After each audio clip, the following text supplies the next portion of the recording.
un mejor político, una buena persona, y yo creo que la labor que le está haciendo con los jóvenes del Perú, del país, con la Casa de la Constitución y con las tareas enmendadas a los jóvenes del Perú, yo creo que debemos alabar su tarea, muy profesional, muy política, muy costosa en términos de sacrificio personal, familiar, y le deseamos la mejor de las suertes. Gracias, Tito.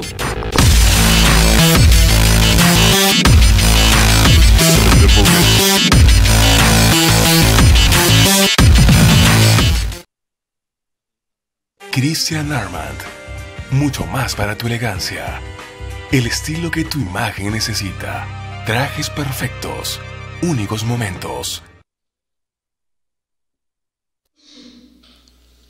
Buenas noches, amigos. Nuevamente estamos en su programa Coloquio Constitucional. Tengo nuevamente el encargo del doctor Alberto Borea de reemplazarlo esta noche, así que espero hacer un buen programa como lo venimos haciendo todos los lunes. Y esta vez creo yo que tenemos que seguir tocando un tema de actualidad, que es la agenda de nuestro Congreso de la República, la agenda constitucional. Por eso que este lunes hemos invitado a un especialista en temas de Congreso, de asesoría congresal, y me refiero al doctor Raúl Díaz Pérez. Él es asesor en el Congreso mucho tiempo y por lo tanto conoce todo lo que es práctica parlamentaria. Con él esta noche vamos a tocar el tema: ¿cuál es la agenda actual en el Congreso? ¿Qué cosa está faltando en esta agenda del Congreso para ver los temas electorales? Sabemos que ya el Congreso hace 2 semanas ha aprobado ya la reforma, parte de la reforma de la ley de partidos políticos, pero todavía ha quedado en el tintero varias propuestas interesantes, o creo las propuestas de fondo, ¿no? Como es el voto preferencial, la democracia interna, e inclusive las sanciones a los partidos políticos que no intervienen en los procesos electorales, o aquellos partidos políticos que hacen uso y abuso de el dinero, ¿no?, de mal habido en todo caso, o el dinero sucio o el dinero negro que entra a las campañas electorales, especialmente a las campañas electorales generales. Todos estos temas vamos a tocarlo esta noche con Raúl Díaz, es especialista en temas electorales y también asesor parlamentario, y a quien hoy le damos las buenas noches. Raúl, buenas noches, bienvenido a Coloquio Constitucional. Buenas noches, estimado Alberto. Por intermedio tuyo el saludo a todas las personas que están en este momento enlazados con la web de este prestigioso programa que lidera pues el doctor Alberto Borea. Entonces, hermano, el tema de hoy que nos ocupa y nos convoca es el tema de la agenda parlamentaria, específicamente en el tema de la reforma de la ley de partidos políticos, aprobado recién como ley de organizaciones políticas, falta de la aprobación del presidente de la República, ¿no? Efectivamente. Dentro de las últimas modificaciones que se han dado hace 2 semanas, se han aprobado unos 4 o 5 artículos, pero no se ha ido al tema de fondo. Definitivamente. Entonces vamos a ver justamente eso, Raúl. Yo creo que nos expliques y le digas a nuestros amigos que sintonizan el programa cuáles son las modificaciones que se han dado últimamente en el Congreso, referente a la ley de partidos políticos. Considero, hermano, que esta reforma que se ha aprobado a la ley de partidos políticos y entre ellas el tema de cambiar a la ley de organizaciones políticas, creo que ha sido remiendos, hermano, que no van al tema de fondo. Como tú bien lo has dicho, necesitamos hacer una reforma integral de los partidos políticos, en el entendido que los partidos políticos son la columna vertebral de la democracia en nuestro país. Entonces, uno de los temas álgidos, por ejemplo, es el financiamiento público, que está en debate. Inclusive, creo que tengo entendido, el día de mañana han convocado a los líderes políticos, a los representantes de los organismos electorales, para que hagan sentir su propuesta dentro del espacio que les corresponde. Pero ¿tú no consideras, Raúl, que en la Comisión de Constitución están un poco dilatando el tema del financiamiento de los partidos políticos o las sanciones a los partidos políticos que no pueden sustentar sus gastos de campaña? Definitivamente, hermano. O sea, desde un primer momento que se presentaron varios proyectos de ley a iniciativa de varias bancadas, se tenía que hacer un proyecto integral de la ley de partidos políticos. No podemos estar por parches. Primero se aprueban unos cuantos artículos, ahora vamos al tema de financiamiento que está en debate ahora.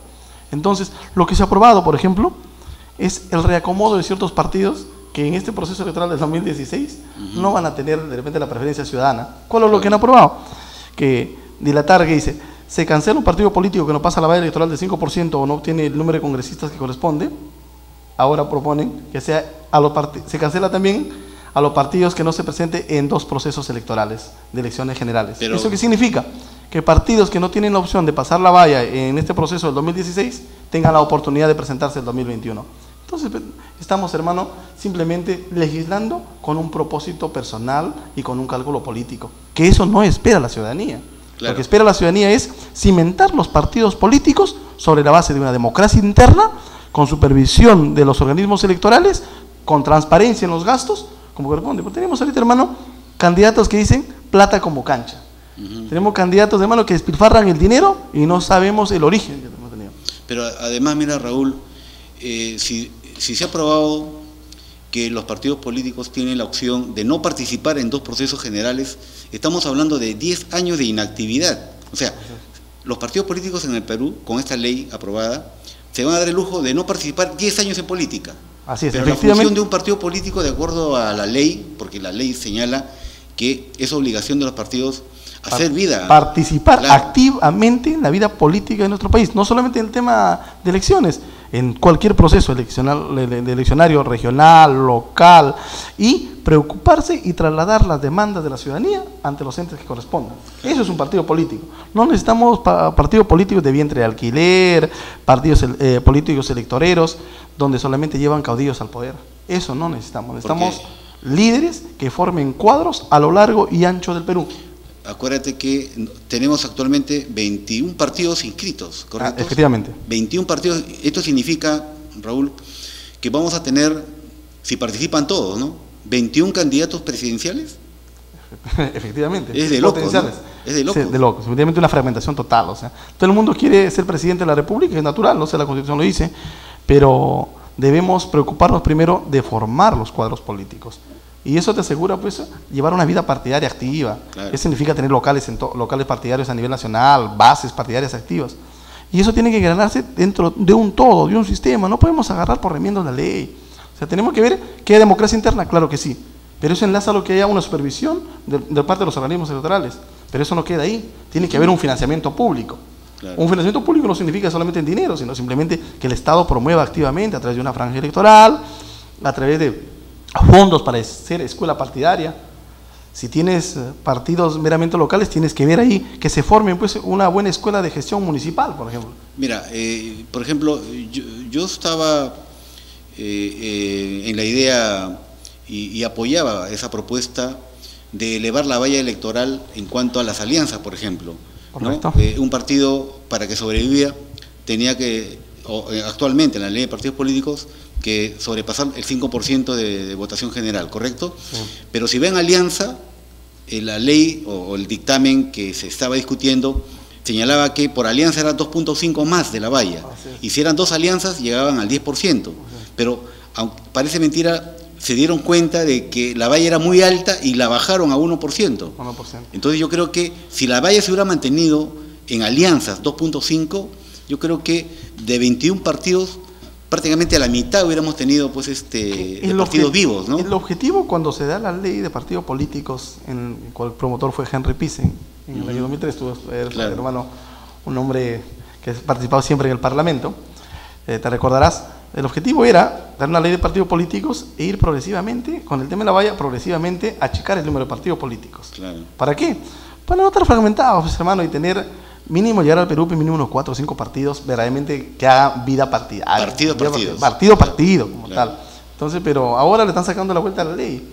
Pero, hermano, el tema de un partido que hacen alianzas, ¿qué significa? Que cada partido pone una cuota de poder, pero al mismo tiempo da una cuota de representatividad. No solamente es un partido para pasar la valla, nada más. ¿Sabes qué, hermano? Un favor, me pongo en tus hombros para que me puedas llevar y poder sobrevivir. No se trata de eso. Como partido voy a una alianza, ¿sabes qué? Acá está mi cuota de poder, acá está mi cuota de representatividad y acá está lo que yo tengo, mis bases partidarias. Claro. Entonces, si ese partido tiene todas esas condiciones, tranquilamente va con su 2.5%, porque seguramente tiene militantes, tiene afiliados, tiene simpatizantes, tiene un programa de gobierno, tiene una ideología ese partido, tranquilamente. Entonces, la alianza es justamente sumar Sumar esfuerzos, sumar organización y hacer para que ese partido sea más sobre grande. la base de un programa, una plataforma programática. Y si llegan y pasan la valla y es más, y son gobiernos, inclusive esa alianza se puede convertir en una alianza indefinida. No sé por qué tomaron en cuenta que la alianza simplemente es un efecto para efectos electorales. Si la alianza supuestamente vas con un programa afín con ese partido, te juntas porque tienes una plataforma democrática, tienes un programa afín, tienes una salida para darle gobernabilidad al país. ¿Por qué tiene que ser solamente electorera? Tiene que ser de gobernabilidad. Claro. Si ese partido llega al poder, no puede terminar. ¿Sabes qué, hermano? Hasta acá fue, solamente ya llegamos al poder, nos quedamos como partido primigenio y ustedes ya no. No, al contrario, ¿en dónde está la responsabilidad? Tú llevas al poder a un partido y después dices, hasta acá no me tengo responsabilidad, yo lo elegí, pero ya de acá en adelante yo no me hago responsable. La responsabilidad tiene que ser completa. Claro, si vas en alianza, lo primordial hubiera sido que esa alianza se mantenga a través de los grupos parlamentarios, ¿no? Y no se fragmente. Asumes ciertas obligaciones y responsabilidades con el país y con la democracia. Claro. Es así. Sí, bien, vamos a hacer una pequeña pausa y vamos a retornar para hablar ya de lo que falta aprobar en lo que se refiere a la ley de partidos políticos. Una pausa y regresamos. Opinión libre, todos los lunes a las 6 de la tarde. Nuestro nuevo segmento, Termómetro Legislativo. Las noticias políticas de la semana.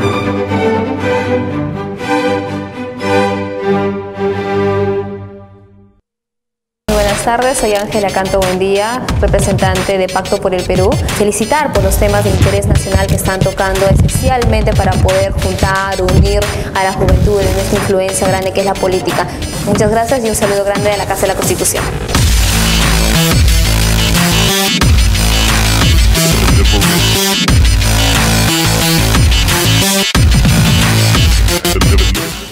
Hola, mi nombre es Marco Ramírez, presidente de Ashanti Perú, la red peruana de jóvenes afrodescendientes. Quiero mandar un saludo a la Casa de la Constitución Televisión.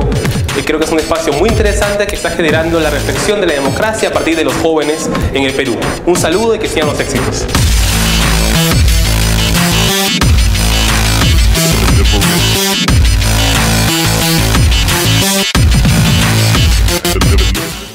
Hola, mi nombre es David García Fuentes, soy del Club del Emprendedor Perú y soy del distrito de Pachacamac.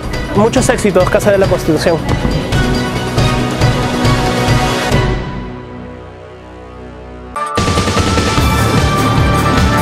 Batería Política, todos los martes a las 9 de la noche.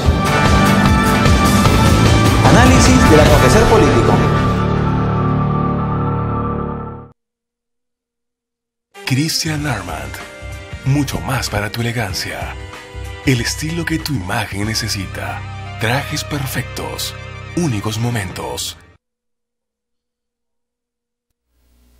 Bien. Raúl, estamos 12 de octubre. Estamos prácticamente a menos de un mes para que el presidente Ollanta convoque a elecciones generales. Y tenemos... y sobreentender y sabemos que las leyes electorales tienen que estar ya listas antes de la convocatoria. ¿Por qué? Porque justamente son esas leyes las que van a regir todo el proceso de elección. Entonces estamos a poco tiempo, ¿no?, de que se haga la convocatoria y por lo tanto falta poco tiempo también para que se aprueben las últimas modificaciones a la ley de partidos políticos. Desde tu punto de vista, ¿qué cosa está faltando que se apruebe en la ley de partidos políticos? Efectivamente, hermano, estamos ya a puertas ya de la convocatoria de elecciones por el presidente de la República, tal como lo señala la Constitución y las leyes electorales. Lo que tiene que aprobarse acá, hermano, es que haya una democracia interna. Yo creo que ese tema ha pasado y no se va a aprobar, o sea, no hay conveniencia en los partidos políticos. Yo creo que vamos a tener gobernantes, o vamos a tener los próximos candidatos a elección popular, como son la plancha presidencial y el tema de los candidatos al Congreso de la República y al Parlamento Andino, tienen que salir, hermano, líderes de las bases partidarias. Cosa que no se va a dar si vamos a estar, hermano, con el tema de la ley de partidos políticos, el artículo 24 que dice el inciso C, el literal C, que dice elección por órgano partidario o órgano delegado. O sea, ese tema es una sacada a la vuelta a la ley, siempre. O sea, de acá eliges a un representante y va a votar en una asamblea. Y eso no representa lo que verdaderamente las bases debería ser un voto de los militantes. Muchos dicen que las elecciones internas debe ser un voto universal, como de repente se hace en Argentina o en otros países, ¿no? O lo practican ciertos partidos políticos. Yo me quedo que voten los militantes o simpatizantes. Estaría tranquilo. Pero acuérdate, Raúl, que también se ha elevado esa facultad de los partidos políticos del 20% al 25% para elegir directamente a sus candidatos. O sea, las cúpulas de los partidos políticos ahora ya no tienen el 20%, sino el 25% para elegir a dedo, a cualquier candidato. Mal, o sea, en vez de avanzar, hermano, a un proceso de democracia interna de apertura, estamos cerrando el círculo. O sea, el privilegio de las cúpulas partidarias. Entonces, lo que me hubiera gustado, yo creo que a todos los académicos y a las personas que estamos involucrados en política, me hubiera gustado, hermano, que se solidifique la democracia interna, acompañado del financiamiento público de partidos políticos y la fiscalización y transparencia por parte de los órganos electorales. Solo así, hermano, tendríamos autoridades que son verdaderamente líderes y que se fajan a hacer un trabajo partidario en sus regiones, en su provincia, en sus distritos, en sus bases. Entonces, eso yo creo que es una tarea para el próximo gobierno. Yo creo que o el próximo Congreso. O el próximo Congreso de la República. Definitivamente hay que tomar el toro por las astas. Sería una gran responsabilidad de las próximas autoridades. La democracia interna, el financiamiento público y el efecto vinculante de todas las resoluciones que emite el Jurado Nacional de Elecciones, la OMP y la RENIEC, ¿no? Del órgano electoral o del sistema electoral. O también el cuadro de sanciones, ¿no? Para los partidos políticos que violen pues el financiamiento indebido, ¿no? Definitivamente, y eso está haciendo mucho daño a la democracia en nuestro país, hermano.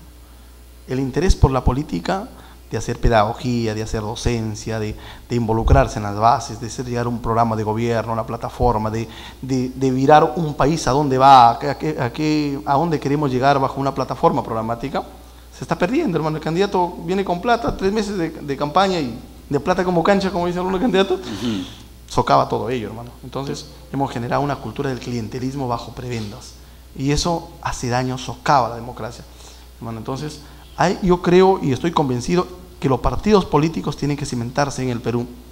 Pero yo también estoy realista que este Congreso poco o nada puede hacer, hermano. Simplemente haciendo remiendos para justificar nada más en una época electorera.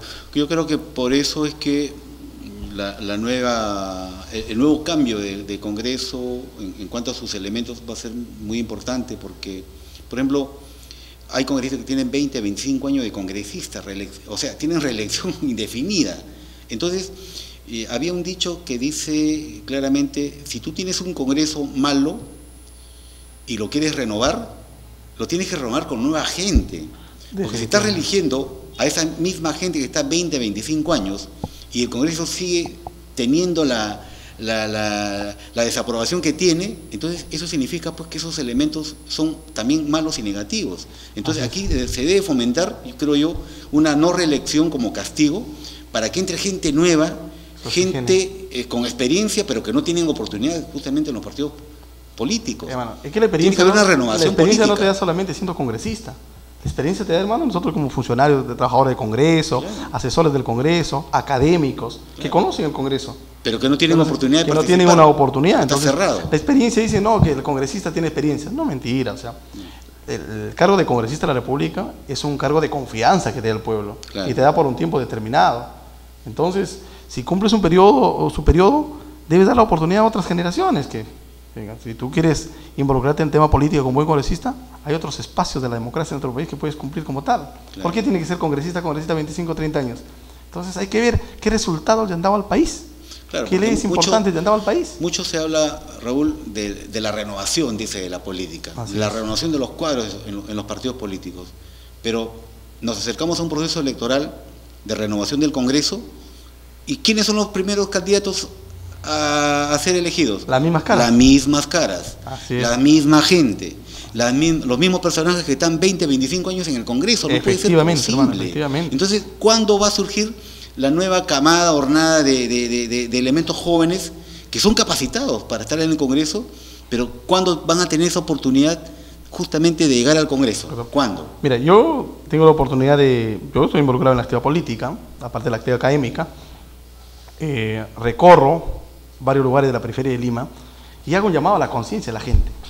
O sea, a ser protagonistas de un cambio, pero que nazca del pueblo.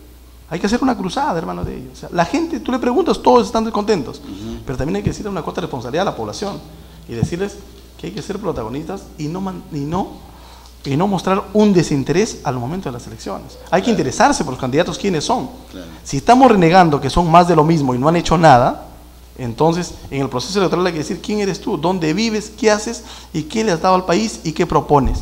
Mínimo un test simple que todo ciudadano debe hacerse para evitar este tipo de cosas. Yo creo que si hacemos ello, podemos en parte encaminarnos a lo que queremos.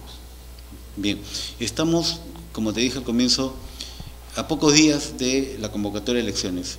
Entonces, en el tintero quedan todavía democracia interna, financiamiento público y privado también, sanción a los partidos que hablamos no de financiamiento público, pero nada de financiamiento privado. Hay que poner límites al financiamiento privado, definitivamente. Claro. O sea, el tema que ver a un candidato, por ejemplo, si será un candidato que esté repartiendo pues arroz, azúcar, fideo, no sé qué cosa. En provincia se ve que matan 2 reses y comienzan a convocar a la gente, le dan de comer, ¿no? Entonces, eso es su campaña política. Sí. Acá tú ves en los asentamientos humanos regalando refrigeradoras, artefactos. Entonces, hermano, ¿y dónde a la gente le hemos acostumbrado a que actividad política es sinónimo que me traes, que me das? Sí. Y no le damos propuestas. Te espera con la mano abierta, ¿no? ¿Qué me has traído? ¿No? Entonces, ¿qué me has traído? Entonces, ese tipo de formas o de prácticas de hacer actividad política, debemos evitarlo, poniendo límites al financiamiento privado, inclusive al financiamiento de los medios de comunicación. O sea, hermano, un spot en televisión, en los principales medios de señal abierta o cable, sabemos, hermano, lo que conocemos de ello, cuestan ingentes sumas de dinero. Hay que ver quién lo financia, de dónde viene el dinero. Hay que transparentar. Claro. Hay que transparentar ello, hermano. Y hay que propiciar que la ley de partidos políticos conlleve a una competencia similar, que la competencia sea de propuestas, de ideas, no quien da más o quien expone una cara bonita en un medio de comunicación a través de un spot de televisión, que cuesta carísimo. Claro. Entonces, hay que poner un límite, que sea, claro que sí, o sea, tampoco no podemos decir que no a la exposición a través del marketing político y en medios de comunicación, pero sí hay que poner un límite. Yo estoy de acuerdo en ello. Límite de ello y transparentar y rendir cuentas a los organismos electorales. Bien, mira, ya acá yo tengo a mis manos, Raúl, el cronograma electoral, elecciones generales 2016. Mañana, bueno, ya se venció el término para la renuncia de las autoridades para ser candidatos. Inclusive, el ministro de Vivienda renunció y ayer juramentó un nuevo ministro. Eso significa que posiblemente... ¿Hay cálculo político por ahí? Ese señor va a postular al Congreso posiblemente, o a la plancha del nacionalismo posiblemente. Por la plancha, efectivamente. Pero siguiendo este cronograma electoral, mira, el 13 de octubre arranca el periodo para la inscripción de alianzas electorales. También arranca el periodo para la oportunidad de las elecciones internas. O sea, a partir del día 13, miércoles, ya los partidos políticos están con luz verde, con luz verde para comenzar a elegir sus candidatos a la presidencia y vicepresidencia de la República. Y también arranca la oportunidad para las elecciones internas para elegir a los candidatos al Congreso de la República. O sea, el día 13 de octubre, o sea, el día miércoles, todos los partidos ya tienen el visto bueno del Jurado Nacional de Elecciones para comenzar su proceso interno, de democracia interna, para elegir a su terna de candidatos a la presidencia y plancha presidencial y también al Congreso de la República. Hasta diciembre, ¿qué es eso, no? Entonces, esta elección interna para presidente y plancha termina el 21 de diciembre. Así es. El periodo para inscribir alianzas, las alianzas también comienzan a moverse. Y ahí están los intereses. Ya arranca el día 13 y termina el día 12 de diciembre. 12 de diciembre, así Entonces, el día 12 de diciembre vamos a saber cuántas alianzas, ¿no?, van a ir al proceso electoral general. Y también el proceso electoral interno para elegir a los candidatos o representantes al Congreso de la República comienza también el 13 de octubre y termina el 20 de enero. 20 de enero. Entonces, el día 13 es muy importante porque es la fecha de inicio. Es partida para todo, claro, todo el proceso de democracia. Exactamente. Se puede ser interna de los partidos políticos. En ese interín ya vamos a ver pues la formalización de las candidaturas a la presidencia de la República, plancha presidencial, porque es la primera etapa. Así es. Vamos a ver también el tema de las alianzas.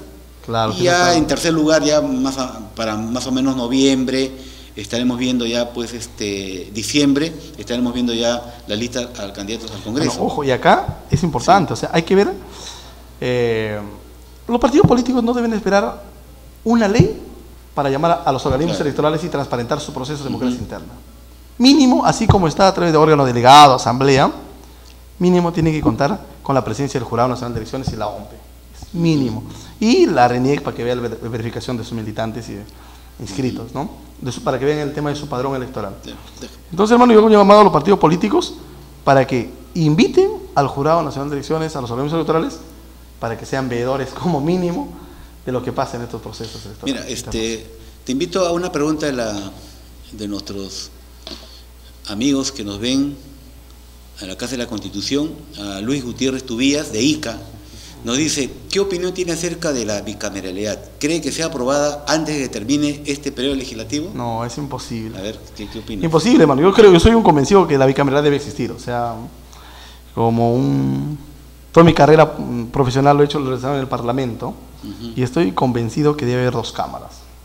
Dos cámaras que nos conlleve una cámara reflexiva, como es el Senado, y una cámara de representantes, una cámara de senadores que vea los temas nacionales y una cámara de representantes que vea el tema de las regiones. Y más política la Cámara de Diputados. Definitivamente, y en el entendido también que en el Perú estamos subrepresentados. Claro. O sea, todos los parlamentos del mundo responden a la cantidad de población electoral o población. Acá estamos subrepresentados con 130 parlamentarios que verdaderamente no responde a esa representatividad que la ciudadanía exige. Por ejemplo, Lima, y hay que hacer un cambio ahí, definitivamente, ¿no? Lima no está representada. Yo camino, hermano, por la periferia de Lima, del Lima metropolitana, y veo pues que los 9 distritos de Lima Norte, por ejemplo, dice, no me siento representado por ninguno. Claro. Número uno, porque ninguno vive en Lima Norte, y ninguno. Entonces, vemos que algo anda mal. O sea, que hay que fragmentar el tema de Lima Norte, el Lima Sur, Lima Oeste, Lima Centro, y ahí ver un número de representantes, sin aumentar, ¿no? El número de representantes por cada uno. Pero yendo efectivamente al tema de la bicameralidad, estoy convencido que debe haber una bicameralidad, pero imposible con este gobierno. No, además, se requiere un cambio de la Constitución. Un cambio de la Constitución, y sabemos que son 2 legislaturas consecutivas. Y no hay consenso, además, en ese tema. Sí. Por lo tanto, es, yo creo, tarea del próximo Congreso. Del próximo Congreso. Yo estoy convencido que sí, un Congreso bicameral, y además todos los parlamentos modernos, todas las democracias y de los países desarrollados tienen un Congreso bicameral. O sea, no hay justificación que digan, no, más gasto, porque no. El costo de la representatividad y el costo-beneficio, o el beneficio que trae para el país un Congreso bicameral, yo creo que haría mucho de bien. Mira, tanto es así que es necesario un Congreso bicameral, yo también estoy de acuerdo con la bicameralidad, que el reglamento del Congreso de la Constitución del 93 de Fujimori justamente trató de paliar, en cierta forma, la doble votación, ¿no? Sí, pero... ¿Cómo?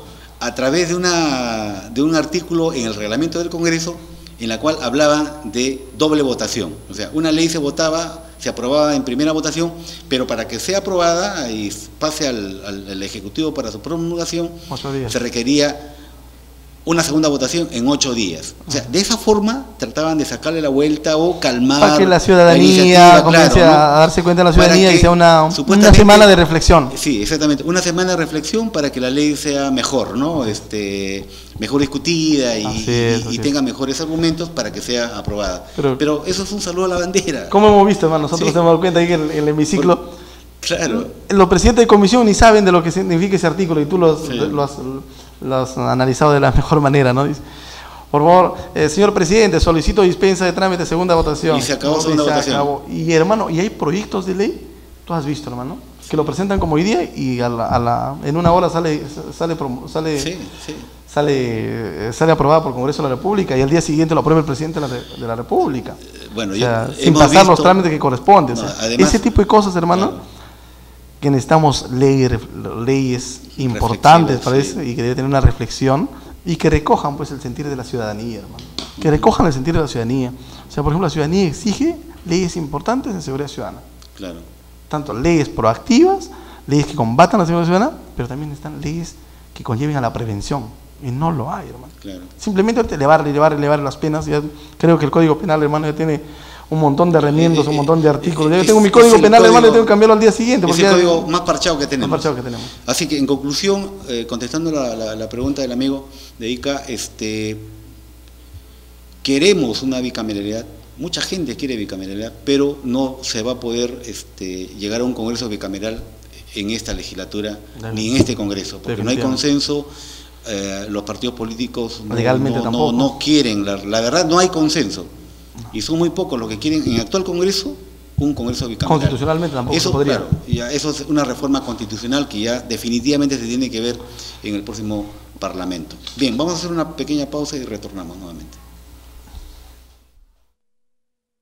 Christian Armand, mucho más para tu elegancia. El estilo que tu imagen necesita. Trajes perfectos, únicos momentos. Tito Borea, un maestro al que reconocemos no solamente en el ámbito constitucional, jurídico, sino también en el ámbito político, con el cual hemos compartido muchos momentos hace muchos años, y que creo que tiene ese mensaje, esa intención, ese deseo a nivel nacional, y como que lo viene haciendo, lo hicimos acá, hemos estado en Iquitos, vamos a estar en Arequipa, en Norte, porque la Casa de la Constitución es una oportunidad de tener gente joven, que asuma responsabilidades. Es un poco el nombre con el cual, ese paraguas con el cual se quiere dar a entender que las leyes, los derechos, los deberes, que son transversales y verticales, o sea, que son iguales para todos. Todos los jueves de 8 a 9. La opinión de las y los jóvenes.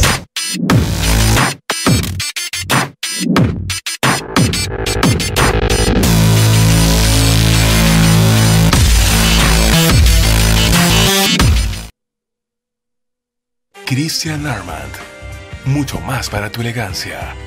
El estilo que tu imagen necesita. Trajes perfectos, únicos momentos. Bien, Raúl Díaz es abogado, politólogo, asesor parlamentario, y por lo tanto es una persona de mucha experiencia en el Congreso, por eso que esta noche lo hemos invitado.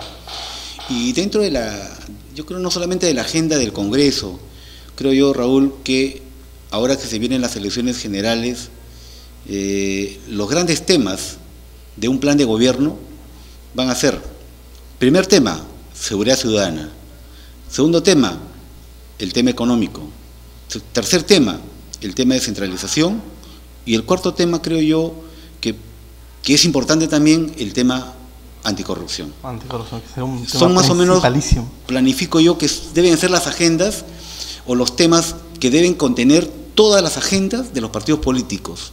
De ese punto de vista, Raúl, ¿qué opinas tú de esta agenda? Yo creo, hermano, que de estos puntos que has tocado, el tema anticorrupción es vital. O sea, un partido político que aspira a gobernarnos el 2016 tiene que estar en la agenda el tema de la corrupción, hermano. Ningún gobierno se ha salvado el tema de la corrupción. Alan García con el tema de los narcoindultos, que es un tema...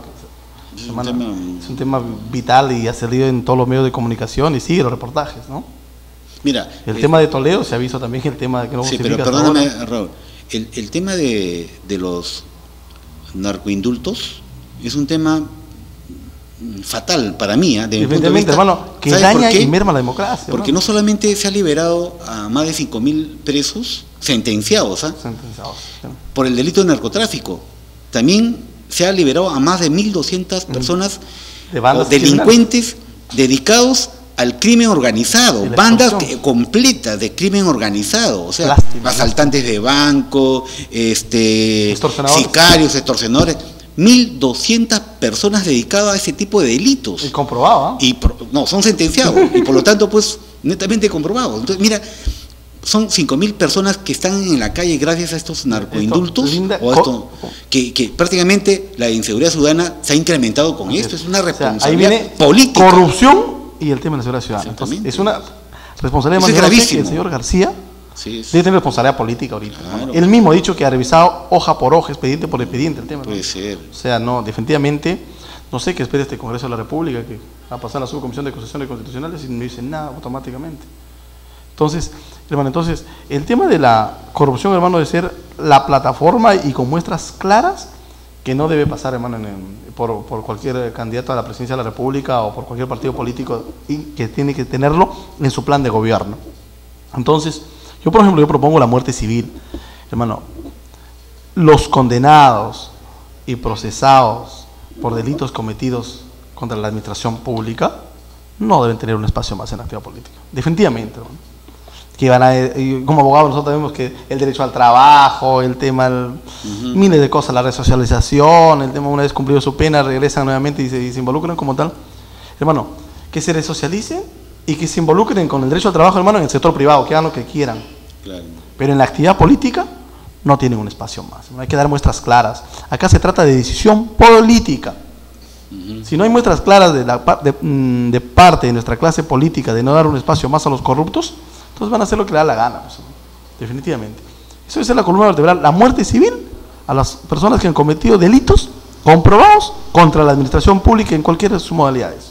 Claro. Es una propuesta clarísima, no debe pasar, hermano. Entonces, yo creo que si damos el ejemplo de las personas que han cometido ello, no tienen un espacio en la administración pública, hermano, no solamente como actividad de candidatos por elección popular, sino simplemente los que a trabajar en la administración pública. Pero la Contraloría, ¿qué pasa con la Contraloría? Bueno, entonces, es increíble que la Contraloría demore en investigar a alcaldes, a gobiernos regionales, 4 o 5 años. Bueno, ahí viene el tema. ¿Quién controla a los controladores? Exactamente, es increíble. ¿Qué es lo que está pasando ahí? Una lentitud. O sea, hemos tenido lo de Ancash, hemos tenido de todos los gobiernos regionales, Tumbes, hemos tenido Cerro de Pasco, hemos tenido Cajamarca. Tenía que pasar un escándalo del tema del sicariato, con todas esas situaciones, para que recién salga a la luz este tipo de situaciones, y la Contraloría brilló por su ausencia. Simplemente, ¿cómo justifica la Contraloría General de la República? Con veedurías. Veedurías, ¿qué significa? Que te vas a mirar, observas cómo pasa y vienes a dar tu informe. Así está pues la situación allá, pero no ponen cosas claras. Entonces, hermano, yo creo que acá en el tema de la corrupción tiene que ser una cruzada de todas las instituciones. Acá en nuestro país nos falta institucionalizar, hermano. Si no tenemos un poder judicial autónomo, independiente, pero también al tiempo un poder ejecutivo responsable, claro, como ya tú lo graficaste con el tema de los narcoindultos, el poder judicial sentencia, la policía hace su labor, el Ministerio Público acusa, pero tienes a un presidente de la República que en la noche a la mañana le baja la pena, les indulta. Entonces, ¿dónde estamos? O sea, no estamos creando instituciones en nuestro país. Claro. Entonces yo creo que sería importante, más allá de otros temas, de la corrupción, es crear verdaderas instituciones autónomas e independientes en nuestro país. Y la Contraloría General de la República tiene una labor importantísima en esto. Si hay que reformularlo, hay que hacerlo. Claro. Si algo anda mal, hay que hacerlo. Si no cumple su labor, hay que hacerlo. Porque los funcionarios están bien pagados, ni para decir que es una cuestión de incentivo, lo que sea. Y todo servidor público, tú lo sabes, hermano, es una labor de apostolado y de servicio al Estado, y por eso nos pagan. Yo creo que, Raúl, el principio de autoridad se ha perdido en el país con este gobierno, y eso, aunque parezca mentira, ha influenciado en el resto de autoridades. Porque imagínate, si tenemos un presidente que ha perdido el principio de autoridad, eso se refleja en el Poder Judicial, se refleja en la Fiscalía, se refleja en la Contraloría, Policía. Y por lo tanto, pues todo el mundo hace lo que quiere. Se falta el respeto, como se falta el respeto actualmente, y todo el mundo hace lo que quiere. Entonces, ese principio de autoridad es... Lo que pasó en el gobierno, en el caso Ancash, ¿no? Había un montón de resoluciones judiciales que el Ministerio Público no acusaba. Era cosa decidida para ellos. Claro. Que el Poder Judicial archivaba. Sí. Entonces, ¿y después qué hemos visto? Que todo ha pasado por un tema de impunidad. Sí. Entonces, ¿dónde están las instituciones, hermano? Que la Constitución dice lo que un Poder Judicial falla es en última y definitiva instancia, salvo algunos casos que tienen que ver con los derechos fundamentales de la persona, para que vaya al Tribunal Constitucional. Pero hemos visto, hermano, que el Poder Judicial tampoco ha cumplido su labor. Sí. Que el Ministerio Público, que el Presidente de la República. Entonces, hermano, hemos perdido la institucionalidad en nuestro país. Si bien es cierto, el tema económico nos va mal, bien, por ahí vamos, pero nos falta, hermano, el tema de crear instituciones. Y ahí viene una responsabilidad, hermano, de todos los líderes políticos, de los partidos políticos y de la clase política en nuestro país, crear instituciones. ¿Y el tema de seguridad ciudadana? Seguridad ciudadana, hermano, es un tema transversal. Claro. Ya hemos visto, partiendo de lo mismo, hermano, y tiene la misma respuesta.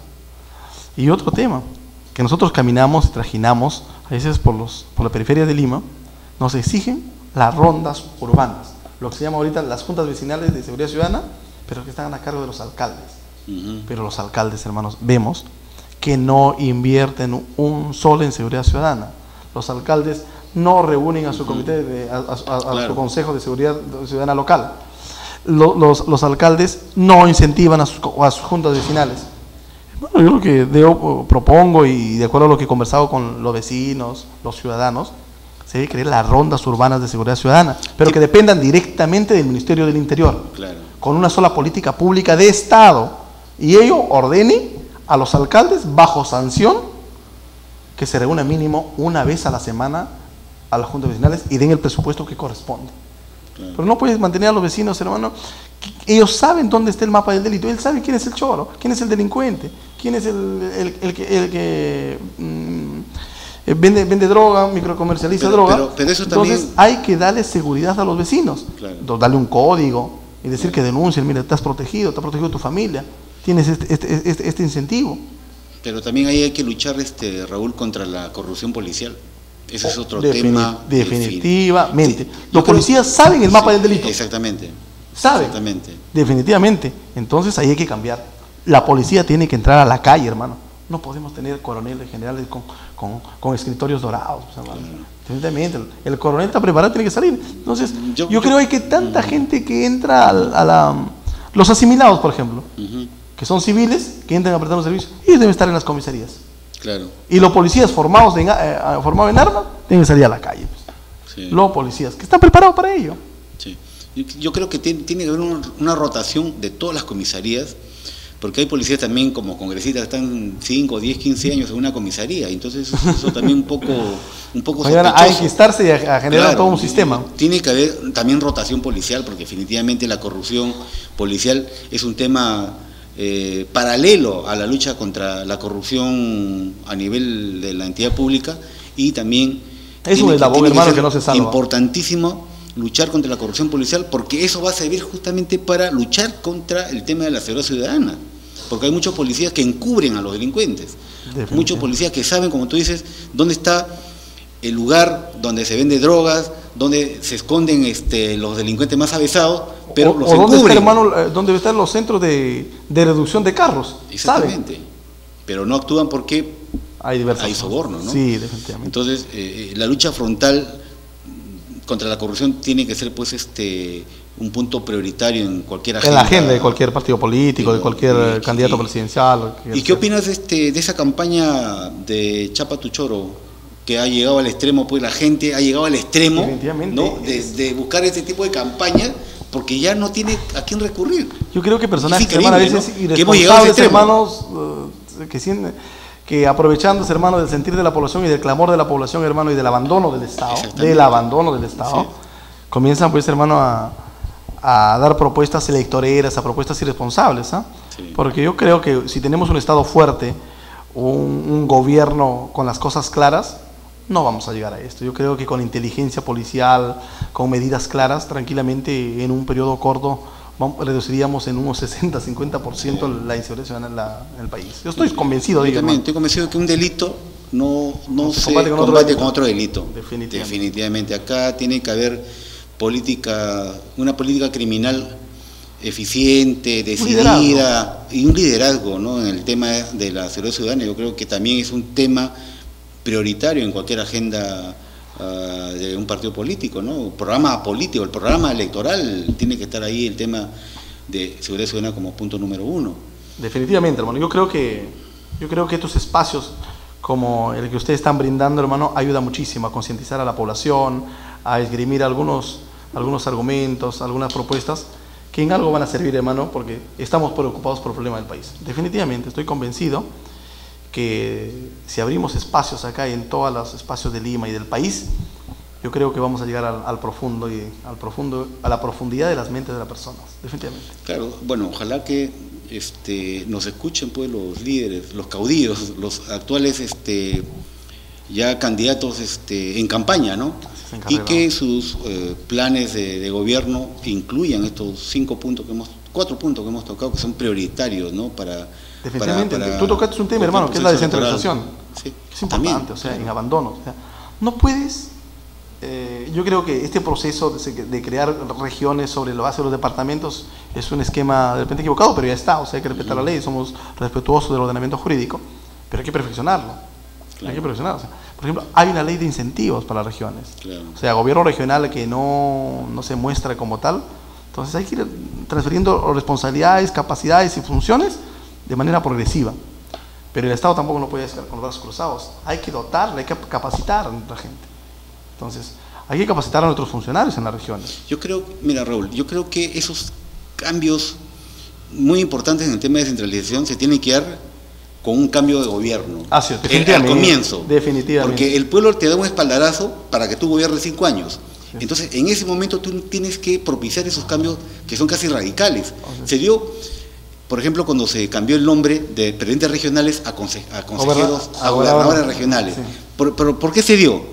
Por el tema de Ancash, por el tema de la corrupción, ¿correcto? Entonces, ¿cómo era posible que estos señores presidentes regionales eran tremendos delincuentes? Entonces, por salvaguardar el término de presidencia, entonces dijo, no, pues no puede ser, pues esas personas vamos por las formas y no vamos al tema de contenidos. Entonces, ahí prácticamente todos aceptaron no solamente el cambio o la denominación de presidente a gobernador, sino también el recorte a la no reelección, por ejemplo.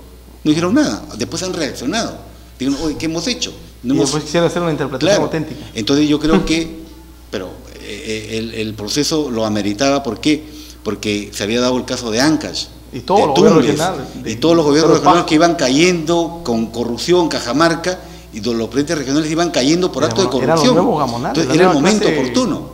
Entonces yo creo que el tema que tú has dicho de que se concentre los gobiernos regionales en macroregiones, yo creo que ahí se ha debido dar, aunque sea un primer paso, ¿no? ¿Por qué no? Por ejemplo, ¿por qué no juntar Cajamarca, Lambayeque, Amazonas, por ejemplo, en una macroregión?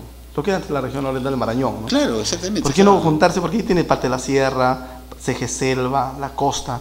Entonces, ya tiene que haber un momento, hermano, y ya de entendimiento de los peruanos. Y saber a dónde confluenciamos esfuerzos, economías, puntos estratégicos. O sea, no actuar, no hacer política con hipocresía, sino decirlo directamente, ¿no? Así es, agarrar un solo idea de una macroregión y decirse que a dónde queremos ir como una macroregión. Ustedes, mira, ahora Cajamarca está enlazado con buenas vías de comunicación con la costa, entonces Amazonas también. O sea, entonces, yo creo que llevaríamos a ellos, o sea, a incentivar a las regiones a que se puedan juntar, que ese es el propósito. Claro, porque al final ha quedado trunco. Han pasado 2 gobiernos y ha quedado así estático. Transferencia de recursos, y ahí viene otro tema. Claro.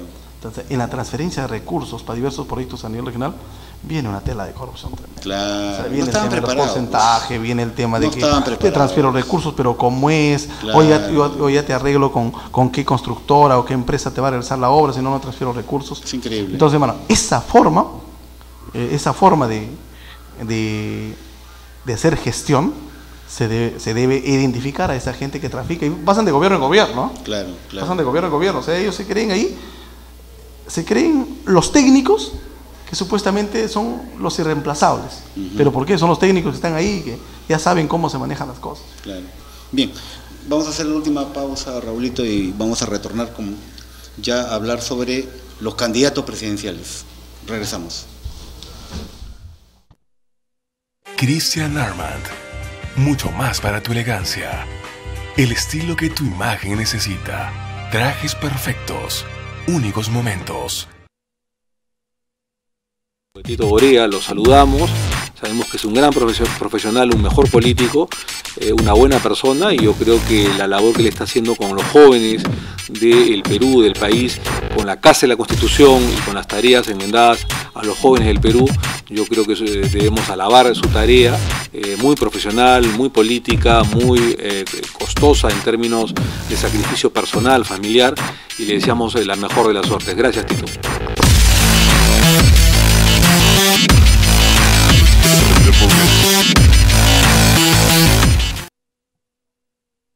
Christian Armand.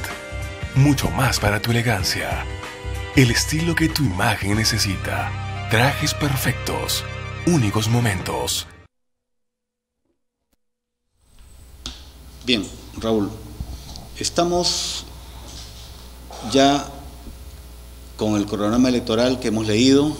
Ya sabemos que el día 13 se inicia el periodo de democracia interna en los partidos políticos y ya actualmente tenemos 6 candidatos presidenciales, ya prácticamente en campaña, ¿no? Tenemos, por ejemplo, a Alianza por el Progreso, Acuña, tenemos a PPK, Peruanos por el Cambio, tenemos a Orden de Antero Flores Arauz, tenemos ahora Frente Amplio por Justicia, Vida y Libertad, Verónica Mendoza, tenemos Fuerza Popular, Keiko Fujimori, Perú Posible, Toledo, Partido Aprista, Alan García, y Vamos Perú con Juan Sotomayor. O sea, ya prácticamente tenemos... Somos Perú con... Todavía no lo han hecho público, pero... Ayuda está... No, pero faltan todavía, ¿no? Están todavía en veremos, ¿no? Pero los que ya prácticamente son lanzados, ¿no? Y ahora tienen que ellos formalizar, pues, en democracia interna sus candidaturas. Ya tenemos hasta 6 candidatos para el sillón de Pizarro. Lai con Espiga. Bueno, Lai también, claro, Lai también. Acá tenemos Lai. Bien, ¿qué opinas tú de estos 6 candidatos, 7 candidatos? Que la pluralidad, hermano, en cierta medida, bueno, hace bien a la democracia. Esperemos, hermano, que esto se concrete, pues, dentro del cronograma electoral, ¿no? Que a la larga, algunos me imagino que lo hacen por puro cálculo político, todavía no se hace el tema de las alianzas electorales, que es hasta diciembre. Yo creo que de todos los que has mencionado, yo creo que fijos hay 3, 4, ¿no?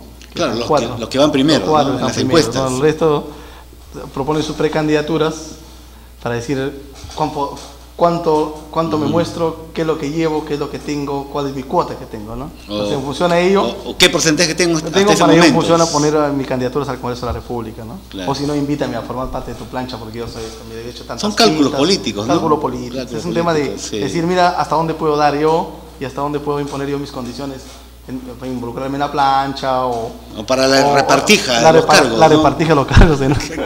Hay que decirlo directamente, la repartija de los cargos, ¿no? Sí. Bien, sabemos, mi querido Raúl, que tú estás trabajando esforzadamente todos los días en una, podemos llamarlo, campaña preelectoral ya. No, hermano, nosotros estoy haciendo norte, ¿no? Una actividad política en Lima Norte, sí, Lima Norte, en Comas, y nosotros 8 distritos conforman Lima Norte, en total 9. Yo soy el responsable político de Peruano por el Cambio, estar en Comas, parte de Lima Norte. Y venimos trabajando, hermano, o sea, estamos haciendo una campaña recorriendo y hablando con los vecinos, hablando con los ciudadanos, y haciendo llegar una propuesta de los temas que hemos hablado. Pero, ¿cuál es la percepción de los vecinos ahora que tú estás caminando por todos los distritos del Cono Norte? ¿Qué percibes de los vecinos? ¿Qué cosas pide la población? Hermano, el tema es la inseguridad ciudadana, o sea, ese es el punto neurálgico de eso, sí. El tema de la corrupción también, o sea. Y también ven los vecinos que no se sienten representados. O sea, tú dices vecinos, ningún congresista de la República que nos represente en Lima, no representa, ni tampoco viene con nosotros, no sabemos dónde vive, no sabemos dónde es su oficina, no sabemos nada de ese candidato que nosotros le hemos dado un voto de confianza. Son 36 candidatos de Lima. Y ninguno vive en Lima Norte, salvo uno por ahí que entraba al Parlamento, hermano, para después en la inmunidad parlamentaria, no quiero decir su nombre. Pero, ¿verdad? No se sienten representados. Yo les pregunto, ¿conocen a un congresista que haya venido por acá? No, ninguno. Además, a la lo vemos por televisión, ¿no? Además, Lima Norte tiene una población electoral... Más de 2 millones de electores y tiene más de 3 millones de población, definitivamente. Están los 2 distritos más grandes, que es el tercio de la población electoral y población general de Lima. Así es. ¿Correcto? Así es. Y verdaderamente hay una crisis de representatividad. Y lo que decimos los vecinos, Lima tiene que reformarse en cuanto a la representatividad en el modelo unicameral que tenemos. Mínimo le corresponde a Lima Norte tener, de los 36, unos 12 congresistas. 12 congresistas que verdaderamente vivan en Lima Norte y respondan a las expectativas de Lima Norte. Entonces el ciudadano va a estar más cerca a ellos, va a saber dónde viven, lo va a tener más cerca. Entiendo que tiene que haber una oficina descentralizada en Lima Norte, entonces, para ver el tema de la representatividad, el tema del control político y el tema de las leyes. Las leyes tienen que reflejar ello. Entonces yo creo que la crisis de representatividad es lo que yo he podido percibir en la gente. Y aparte, pues el tema de la corrupción, ¿no? El tema de la corrupción también es un tema generalizado, pero el tema de la seguridad ciudadana sí hay que tomar decisiones ya. O sea, como yo te dije, el tema de las rondas urbanas, que dependen directamente de la policía y con un control, pues, con las municipalidades. Ese tema de las rondas urbanas, ¿cómo sería la aplicación? ¿La aplicación? ¿Cuál es la idea? Algo similar con el tema de las juntas vecinales, pero ya que no dependan de los alcaldes, que dependan directamente de la Policía Nacional del Perú. Pero y que requiere una logística. Requiere una logística y claro. Tiene un presupuesto definitivamente. Claro. O sea, hay que jugar esfuerzos. Hay que jugar esfuerzos, ¿sí? Tiene que ser una ley que provenga del Ejecutivo, pero también respaldado por su Parlamento, ¿no? Respaldado por sus representantes que lo promuevan ellos. Sí, pero la ley orgánica de municipalidad ya señala las juntas vecinales, claro, las juntas vecinales de seguridad ciudadana, pero dependen directamente de los alcaldes, y los alcaldes verdaderamente poco o nada hacen por ello. Definitivamente, yo estoy convencido de ello. Y ahora, en esta campaña que tú vienes realizando, ¿qué ofreces a la población, mi querido Raúl? Número uno, hermano, futuros electores. Definitivamente nosotros ofrecemos dentro del programa, dentro del liderazgo de Pedro Pablo Kuczynski, que es un hombre capaz, un hombre con experiencia, que ha demostrado en el país, hermano, que ha sido exitoso y bueno en todo lo que hace. Definitivamente, o sea, es un hombre que desde los 22 años fue funcionario de los organismos internacionales, entre ellos el Banco Mundial, y luego vino a servir al Perú en 2 gobiernos democráticos. Tiene la experiencia y conoce el Perú sobre todo.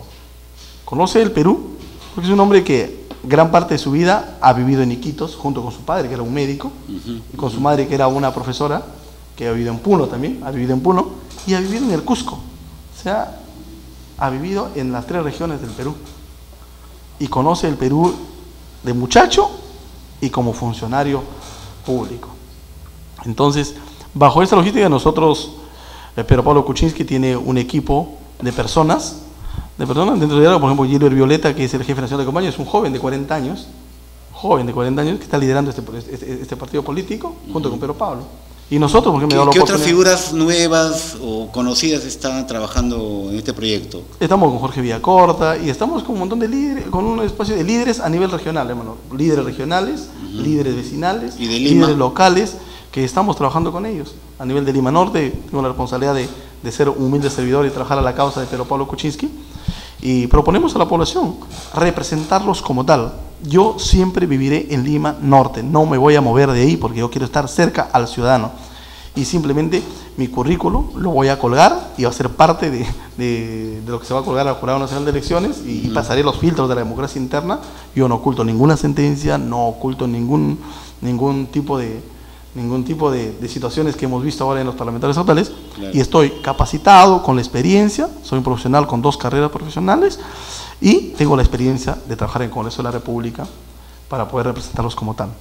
Claro, porque necesariamente necesitamos una renovación total en el Congreso, Raúl.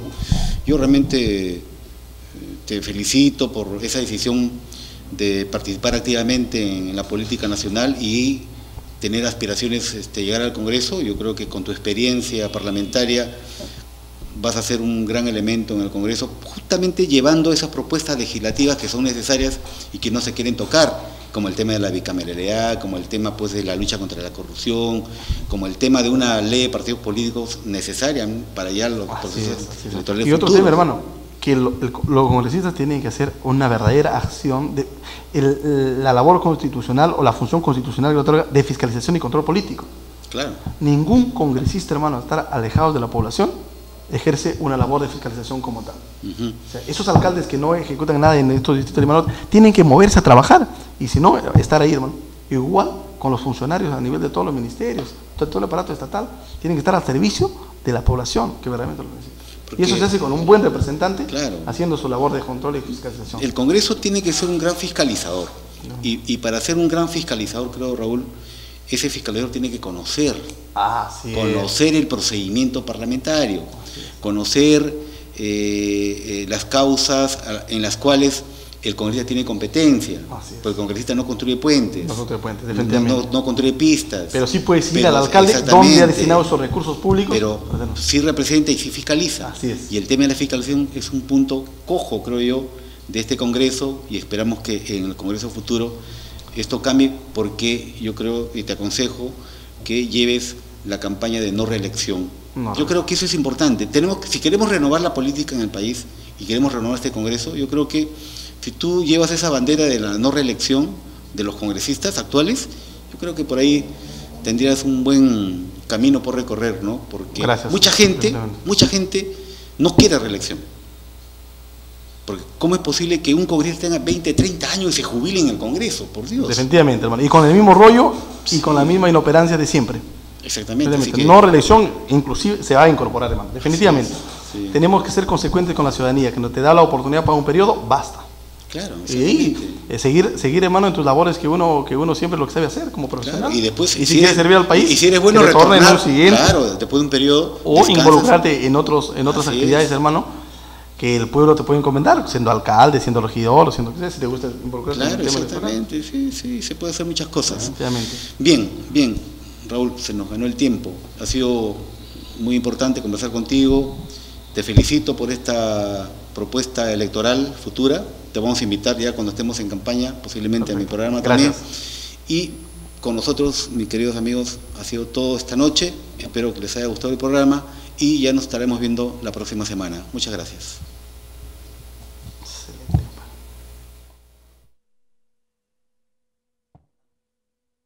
Christian Armand, mucho más para tu elegancia.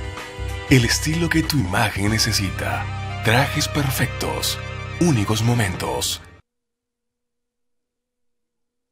Tito Borea, lo saludamos, sabemos que es un gran profesional, un mejor político, una buena persona, y yo creo que la labor que le está haciendo con los jóvenes del Perú, del país, con la Casa de la Constitución y con las tareas enmendadas a los jóvenes del Perú, yo creo que debemos alabar su tarea, muy profesional, muy política, muy costosa en términos de sacrificio personal, familiar, y le deseamos la mejor de las suertes. Gracias, Tito.